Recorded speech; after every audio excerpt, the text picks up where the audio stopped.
조갑제 TV 시청자 여러분 안녕하십니까? 2021년 3월 22일 오후 4시 30분입니다. 박범계 법무장관은 요사이 코너에 몰려 있습니다. 이 사기꾼의 주장에 근거해 가지고 검찰에 대해서 수사지휘권을 발동을 했습니다. 그런데 수사지휘권을 발동하면서 이 위정을 시켰다. 위정을 시킨 데 관여한 검사를 기소하라는 취지의 수사권 수사지휘권 발동을 했는데, 그걸 받은 검찰이 대검 부장 플러스 고검장 14명이 모여가지고 종일 그 사안을 검토한 결과 나중에는 표결을 했습니다. 그래서 기소 의견 2사람, 기권 2사람, 이것은 불기소, 무혐의 불기소해야 된다는 의견이 10명, 이렇게 해서 올렸더니 말하자면 헛발질을 한 거죠. 엉터리 정보에 기초해가지고 수십 년 만에 한 번 할까 말까 한 수사지휘권 발동을 했는데 헛발질을 해가지고 이래 되면 이거는 직권남용이다. 오히려 박범계 법무장관을 직권남용으로 수사를 해야 한다 하는 여론이 들끓고 있습니다. 거기에 대해서 입장문을 내던데 역시 좌익 본색입니다. 좌익, 좌경, 좌파, 문재인 정권 이 구성원들의 본색은 뭐냐? 절대 잘못을 인정하지 않습니다. 절대 잘못을 인정하지 않습니다. 항상 변명을 만듭니다. 잘못했다 하는 순간 자신들이 완전히 망한다고 생각합니다. 그래서 자신들은 무결점이다, 무오류다, 우리가 역사 발전의 정의편에 서 있다, 당신들은 불이다, 당신들은 적폐다, 이런 시각을 그냥 그대로 반영한 억지와 거짓으로 점철된 아주 지저분한 문장이 하나 나왔습니다. 이걸 읽어드리면 여러분들은 듣기에도 상당히 스트레스가 쌓일 겁니다. 그나마 제가 곳곳에서 중간중간에 해설을 해드릴 테니까 스트레스 받지 마시고 한번 들어보시기 바랍니다. 저는 법무장관으로서 검찰총장 직무대행으로부터 이 사건 모해 위정 민원 감찰 사건에 대하여 혐의 없음 취지의 종전 입장을 그대로 유지하였다고 보고받았습니다. 그 결정 과정과 내용을 확인하였습니다. 저는 장관의 구체적 사건에 대한 수사지휘권은 필요 최소한의 범위 내에서 보충적으로 행사되어야 한다는 생각을 가지고 있습니다. 특히 혐의 유무에 대한 기소지휘는 그 판단이 명확성의 원칙에 반하지 않는 한 극도로 신중해야 한다고 생각합니다. 이때까지는 괜찮아요. 이때까지는. 한편 사건의 결론만큼이나 처리 절차는 공정해야 하고 의사결정 과정이 합리적이어야 국민이 결론을 납득할 수 있습니다. 이러한 절차적 정의도 매우 중요하다는 것이 저의 소신입니다. 요게 함정이 하나 있어요. 뭐냐? 의사결정 과정이 합리적이어야 국민이 결론을 납득할 수 있습니다. 박범계 씨가 말하는 국민은 누군지 아십니까? 자기 편만 국민으로 보는 사람입니다. 문재인 정권이 사람이 먼저다고 했을 때 그건 국민이 먼저다는 이야기가 아닙니다. 자기 편이 먼저다는 겁니다. 이건 쉽게 말하면 합리적이어야 우리 편 국민이 결론을 납득할 수 있습니다. 이렇게 해석하면 딱 떨어집니다. 그 다음 저는 이러한 생각에 기초하여 합리적인 의사결정을 통해 경찰 스스로 다시 판단해 보라는 취지로 이번 수사지휘를 하였던 것입니다.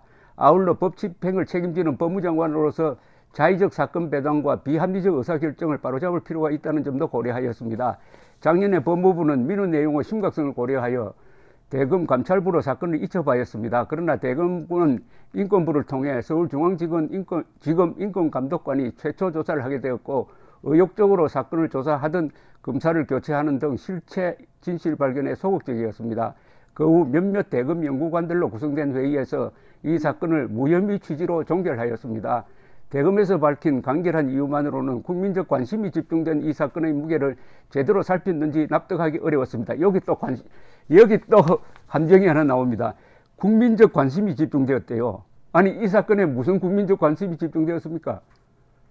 차고 넘치는 증거로 한명숙 전 국무총리가 뇌물을 몇 억이나 받아가지고 징역 2년 살고 나왔는데 그 차고 넘치는 증거를 부정하는 새로운 증거가 발견되었다면은 국민적 관심이 있을지 모르겠지만은 극히 일부 사안에 대해서 검사가 위정을 강요했다 하는, 그것도 본인 위정을 강요받은 사람 본인의 이야기가 아니고 그 옆에 있었던 사람은 믿을 수 없는 이야기 가지고 재조사를 해보니까 이거 아무 문제가 없더라 결론 내렸는데, 여기에 여러분 국민적 관심이 집중됐습니까? 여기 또 국민을 팔고 있습니다. 국민적 관심이 여기 집중되었느냐 이겁니다. 이거 완전히 거짓말 아닙니까? 국민을 이렇게 교묘하게 선북습니다. 국민이 결론을 납득할 수 있어야 된다. 국민이 관심을 가졌으니까 제대로 살펴야 된다. 이제 아시겠죠? 이 문재인 정권의 수법, 국민을 팔고 있습니다. 그러면서 자기 편의 이해관계에 충실하고 있습니다. 이 자들이 말하는 사람과 국민은 절대 그대로 믿으면 안 됩니다. 모두가 우리 국민, 우리 편 국민, 우리 편이라야 국민이고 우리 편이 아니면은 비국민이다. 우리 편이라야 사람이지 우리 편이 아니면은 사람이 아니다. 이런 생각을 가지고 있다는 것을 여러분 확실히 아시기 바랍니다. 그 후 몇몇 대검 연구관들로 구성된 회의에서 사건을 무혐의 취지로 종결하였습니다. 대검에서 밝힌 간결한 이유만으로는 국민적 관심이 집중된 이 사건의 무게를 제대로 살폈는지 납득하기 어려웠습니다. 그래서 대검의 합리적 의사결정 과정을 거쳐 재검토 판단하도록 지휘하였던 것입니다. 대검 부장회의를 통해 다시 판단해보라는 취지는 최소한 공정하고 합리적으로 보이는 협의체에서 사건 내용을 철저히 파악하고 담당 검사 의견을 진중하게 청취한 후 치열하게 논의하여 결론을 내려달라는 것이었습니다. 그대로 했는데요. 이거 하라는 대로 했는데요. 그런데 이번에 개최된 검찰 고위직회의에서 절차적 정의를 기하라는 수사지휘권 행사의 취지가 제대로 반영된 것인지 의문이 있습니다. 아니 그대로 했는데 여기에 또 문제가 있다고 지금 또 트집을 하나 잡습니다. 이제부터 트집 잡기입니다. 이번 회의는 한명숙 전 총리의 유무죄가 아니라 재소자의 위정 여부를 심의하는 것입니다. 사건을 담당해 온 여기에 또 벌써 이 논리에 파탄이 납니다. 한명숙 전 총리의 유무죄가 아니라 재소자의 위정 여부를 심의하는 것입니다. 여러분, 전 총리의 유무죄가 말고 재소자가 위정을 했느냐 여부를 심의하는데 왜 법무장관이 수십 년에 한 번 발동할까 말까 하는 천지 대사건의 경우에만 발동하게 되어 있는 수사지휘권 발동을 왜 했습니까? 아니 한낱 재소자의 위정 여부에 대해서는 검사한테 맡기면 되지 법무장관이 들어서 가지고 수사지휘권 행사를 왜 합니까? 이거 완전한 거짓말 아닙니까? 한명숙 전 총리의 유무죄에 관계가 있으니까 재소자의 위정 여부를 심의하겠다 이렇게 솔직하게 이야기해야 되지. 이게 무슨 법무장관이 할 소리입니까? 이거 누가 믿을 사람 누가 있습니까? 한 재소자의 위정 여부를, 아니 한 재소자의 위정 여부를 법무장관이 들어서 가지고 역사적 사건에서만 발동하는 수사지휘권을 행사한다고요? 이거 완전히 자기가 직권남용을 했다는 자백을 지금 하고 있습니다. 사건을 담당해온 검사의 모해 위정 인지 보고와 기소 의견에 대하여 무혐의 취지로 결정한 것이 타당한지를 판단하는 것이지 최초 재소자들을 수사했던 검사의 징계 절차를 다루는 회의가 아닙니다. 그럼에도 정원 연습을 시켰다는 의혹을 받는 당시 수사팀 검사가 사전 협의도 없이 회의에 참석하는 일이 발생했습니다. 위정교사 의혹을 받는 검사의 출석은 장관의 수사 지휘에도 포함되어 있지 않은 내용입니다. 이건 대단히 웃기는 이야기입니다. 아니 거기에 대검 부장회의, 고검장회의 14명이 참석한 자리에는 이 박범계 장관 편을 드는 적극적으로 편드는 사람 2사람이 참석했어요. 그러면은 이 사건 당시에 수사를 했던 사람의 반론을 들어야 될 것 아닙니까? 그래서 양쪽 의견을 다 듣기 위해서 당시 수사했던 검사 그리고 그 검사의 비판적인 의견을 가진 사람 2사람 의견을 같이 들은 거 아닙니까? 그러니까 이 박범계 장관은 왜 한쪽 이야기만 듣지 왜 반대쪽 이야기는 왜 들었느냐고 합니다.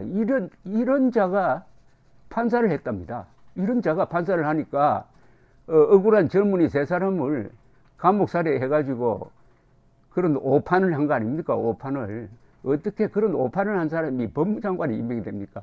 이 법무장관은 또 무슨 재판받고 있는 피고인입니다. 이거 완전히 문재인과 법무장관이 손을 잡고 한국의 법치를 우롱하고 농단하고 망치고 있습니다. 그러니까 이런 말도 아닌 소리를 하는 거죠. 그리고 위정교사 의혹을 받는 검사의 출석은 장관의 수사지휘에도 포함되어 있지 않다는, 아니 장관이 수사지휘할 때 누구를 부르고 누구를 부르지 말라고 그것까지 지휘합니까? 그게 지휘권입니까? 그럼 자기가 검사 신분으로 와서 수사를 하지. 왜 이러죠? 회의 당일 제한된 시간 내에 방대한 사건 기록을 면밀하게 검토하지 못하고 보고서와 문답에 의존해서 내린 결론이라면 조직 내에서 다른 목소리를 내는 검사에 대한 편견, 구체적이고 일관된 진술임에도 재소자란 이유만으로 믿을 수 없다는 선입견, 제19 감사기 논란에서 자유로울 수 없을 것입니다. 아니, 우리나라 최고 수사 전문가 14명이 수사 검토를 하고 하루 종일 그 간단한 사안 하나 가지고 따졌으면 충분하지. 면밀하게 검토하지 못했대요. 나 참. 한편 이번 대검 부장회의조차도 그 진행 상황이 순식간에 특정 언론에 유출되어 보도되는 일이 있었습니다. 검찰의 중요한 의사결정 과정을 누군가 어떤 의도를 가지고 외부로 유출하였다면 이는 검찰이 스스로 신뢰를 무너뜨리는 것은 물론이고 국가 형사사법 작용을 왜곡시키는 심각한 일입니다. 그게 저 보수 언론에 유출되었으니까 이렇게 신경질을 내지, MBC나 KBS, SBS에 유출되었으면 이렇게 문제 삼겠습니까? 이것은 언론 자유에 속하는 부분입니다. 그 언론에 보도된 게 거짓말이었다면 문제가 되죠. 거짓말이 아니잖아요. 사실이 전달돼 가지고 보도되었으면 그것으로 끝나는 거지. 이때부터는 이거 언론 자유에 대한 협박입니다. 결론의 옳고 그름은 차치하더라도 논의와 처리 과정은 공정하고 합리적이어야 하고 최소한 그렇게 보여지는 것이 이해와 승복을 위한 최소한의 조건입니다. 절차적 정의가 문제되었던 의혹 사건에 대한 수사 지휘를 이행하는 과정에서 또다시 절차적 정의가 의심받게 되어 크게 유감입니다. 절차적 정의가 의심받는다는 것은 박범계 씨 혼자 이야기입니다. 정상적인 사고방식을 가진 사람이면 참승과 역시 수사지휘권 발동을 하니까 검찰이 이렇게 치밀하게 절차적 정의를 다 지켜서 이렇게 하는구나 하고 감탄할 정도입니다. 감탄할 정도예요. 이 사건의 실체적 진실 여부와는 별개로 최초 사건 조사 과정에서 검찰의 직접 수사 관행이 부적절했다는 단면이 드러났습니다. 이것도 말장난입니다. 이 사건의 실체적 진실 여부와는 별개로 이게 왜 별개가 됩니까? 실체적 진실이 뭐냐가 제일 중요하지, 실체적 진실은 중요하지 않다는 겁니다. 그러면서 사건 조사 과정에서 검찰의 직접 수사 관행이 부적절했다. 아니, 부적절했는지 적절했는지 이것은 위법 사항이 아니잖아요. 그것은 얼마든지 수사의 기술일 수도 있는 건데, 제일 중요한 것은 사실을 조작했느냐의 진실 여부입니다. 그런데 진실 여부는 중요하지 않답니다. 다만 수사 관행이 부적절했다는 그 부분, 그 작은 걸 가지고 왜 수사 지휘권을 발동합니까? 그 뒤에는 협박을 합니다. 협박. 합동 감찰을 하겠다든지 하는 건데, 이거는 제가 읽어드리지 않겠습니다. 이 정도 읽었으면은 여러분들이 이 박범계라는 사람의 머릿속에 뭐가 들어있는지 알 것입니다. 제일 중요한 것은 이겁니다. 국민을 판다는 겁니다. 국민을 팔고 상대방을 공격을 할 때 기업적인 거, 본질적인 것은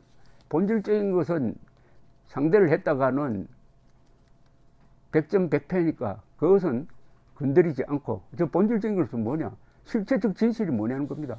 그러니까 중요한 것은 이 한명숙 씨가 유죄냐 아니냐, 그게 실체적 진실입니다.